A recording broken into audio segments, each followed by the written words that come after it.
just got up about an hour ago, I guess, hour and a half, to my friend snoring. No, you're not eating. I'll show you the video. I woke up to that. I couldn't stop.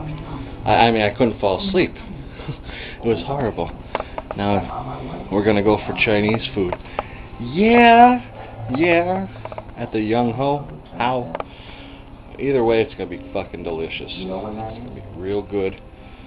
I have about 5 hours of sleep in me, maybe, because I fell asleep to watching Labyrinth, and then my cousin and my friend imitating, you know, word for word the movie, which is funny, but I laughed so hard I almost threw up. And when it's like 5, 6 in the morning, and you're going for food at like 12:30, and you're kind of drunk, you kind of want to, you know, go to sleep.